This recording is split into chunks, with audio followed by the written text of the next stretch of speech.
In this guide, I'm going to show you how to insert or remove a SIM card on the iPhone 12 using the easy method. This is Aiden from JustPause, and before we get into this guide, make sure to like the video and subscribe to the channel with all notifications on. It really does help with the channel and it lets us know that you want more content like this, so we greatly appreciate it. If at any point throughout this guide you did have any questions, just ask them down in the comment section below and we can help you out further. I'm going to be doing my best to reply to every single comment down there. First things first, on the side of your phone, look for the SIM card tray. This is usually on the left-hand side of the iPhone 12 underneath the volume buttons.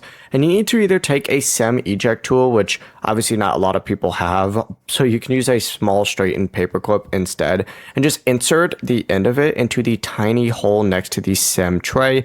If you press straight forward and like a little inward, gently, don't press too hard, the tray is going to pop out. Just carefully pull out the tray, and then of course remove the SIM card, and then simply lift the nano SIM out of the tray. To insert a SIM card, place your nano SIM into the tray, line it up, notch the corner so it fits perfectly, and make sure the SIM is sitting completely flat inside the tray. Then just slide the tray back into the iPhone in the same orientation you removed it, and gently just press it in until it sits flush with the side of the phone. After a few moments, your carrier signal is going to appear if the SIM and the cellular plan are active. Before you do leave, make sure to like the video and subscribe to the channel with all notifications on. It really does help with the channel and it lets us know that you want more content like this. We'd greatly appreciate it. And if at any point throughout this guide you did have any questions, just ask them down in the comment section below and we can help you out further. I'm going to be doing my best to reply to every single comment down there. Peace.